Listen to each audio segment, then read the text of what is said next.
भारत देश के धन ऐश्वर्य को लूटने के लिए अनेकों विदेशी ताकतों ने भारत पर लगातार आक्रमण किए। भारत की भूमि में जन्मे सैकड़ों वीर सपूतों ने इन विदेशी ताकतों को बराबर की टक्कर भी दी। इतिहास के ऐसे कई राजाओं की वीरता की कहानियां हम अक्सर सुनते हैं, लेकिन वास्तविकता तो यह है कि हमारे देश की रानियां और राजकुमारियां भी वीरता और शौर्य दिखाकर भारत भूमि को बचाने में कभी पीछे नहीं रही। इन्हीं वीरांगनाओं में से एक थी गुजरात की रानी नाइकी देवी।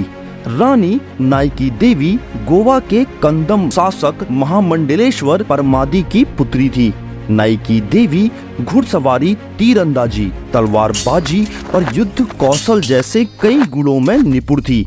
इनका विवाह गुजरात के सोलंकी राजा अजय पाल से हुआ था। विवाह के बाद राजा अजय पाल अधिक समय तक राज नहीं कर पाए। विवाह के 4 वर्ष के बाद ही इनका देहांत हो गया। इनकी मृत्यु के बाद छोटी उम्र में ही इनके पुत्र मूलराज द्वितीय गद्दी पर बैठाए गए। अब रानी नाइकी देवी ने राज्य की भागदौड़ अपने हाथों में ले ली और राजमाता के रूप में राज्य का कामकाज देखने लगी। ये वही समय था जब मध्य एशिया के एक मुस्लिम शासक मोहम्मद गौरी भारत की ओर अपना राज्य फैला रहा था। 1175 में मुल्तान और सिंध को जीतने के बाद गौरी की नजरें गुजरात पर पड़ी।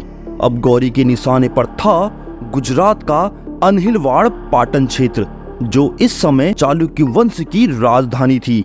अमेरिकी इतिहासकार टेरेटियस चांडलर बताते हैं कि गौरी के आक्रमण के समय पाटन दुनिया का 10वां सबसे बड़ा शहर था और यहाँ लगभग 1 लाख से ज्यादा लोग रहते थे। इस समय गौरी को लगा कि एक विधवा औरत और एक बच्चा उसका क्या बिगाड़ लेंगे, लेकिन जल्द ही उसकी यह गलतफहमी दूर होने वाली थी। अपने गुप्तचरों से नाइकी देवी को मोहम्मद गौरी के आक्रमण की जानकारी प्राप्त हुई। गुप्तचरों ने नाइकी देवी को बताया कि मोहम्मद गौरी समुद्र सी विशाल सेना लेकर पाटन पर आक्रमण करने आ रहा है।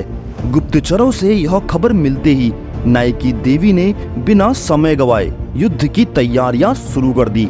इसी के साथ नाइकी देवी ने आसपास के राज्यों से मदद भी मांगी, लेकिन नदूल और जालौर के चहमान वंश और अरबुदा के परमार वंश के अलावा किसी ने भी रानी की मदद नहीं की। अब तक रानी नाइकी देवी को यह समझ आ गया था कि मोहम्मद गौरी को हराने के लिए उनकी तैयारियां काफी नहीं थी। युद्ध कौशल में निपुण नाइकी देवी ने युद्ध की अब एक ऐसी रणनीति बनाई जिससे मोहम्मद गौरी की सेना को हराया जा सके। रानी ने माउंट आबू की तली पर बसे गदरघट्टा के उबड़ खाबड़ इलाके को युद्ध क्षेत्र के रूप में चुना, ताकि मोहम्मद गौरी की सेना पर आसानी से हावी हुआ जा सके। गदरघट्टा कसारादा गांव का क्षेत्र था, जो आज भी राजस्थान के सिरोही जिले में पड़ता है। रानी ने अपनी दूसरी चाल में अपने कुछ सैनिकों को वेश बदलकर चालाकी से गौरी की विशाल सेना में शामिल कर दिया। जब गौरी की सेना कसारादा गांव पहुंची, तब रानी नाइकी देवी साक्षात मां काली का रूप लेकर गौरी और उसकी सेना का संहार करने रणभूमि में उतरी। हैरान कर देने वाली बात तो यह है कि रानी अकेले नहीं, बल्कि अपने अल्पायु पुत्र मूलराज को भी युद्ध के मैदान में लेकर आई थी।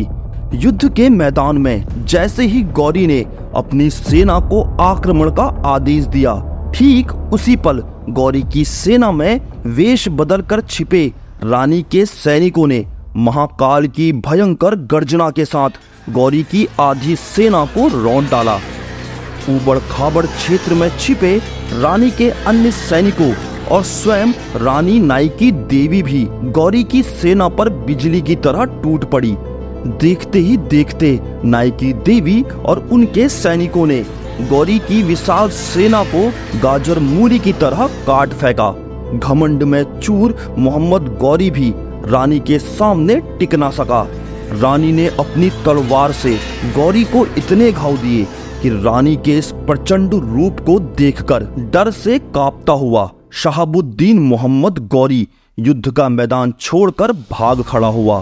कहा जाता है कि घायल गौरी मुल्तान पहुंचने तक रास्ते में कहीं नहीं रुका और ना ही कहीं अपना इलाज करवाया। रानी नाइकी देवी के साथ हुए कसारादा के युद्ध के बाद गौरी का घमंड चूर चूर हो गया और उसके मन में रानी नाइकी देवी का ऐसा खौफ बैठा कि उसने फिर कभी गुजरात की ओर देखने की हिम्मत तक नहीं की। रानी नाइकी देवी ने वह कर दिखाया था जो भारत के एक से बढ़कर एक वीर राजा भी नहीं कर सके। तो आपको हिंदुलॉजी फैक्ट का यह रोचक वीडियो कैसा लगा? अगर आपको यह वीडियो पसंद आया तो वीडियो को लाइक, शेयर और चैनल को सब्सक्राइब जरूर कर लीजिएगा।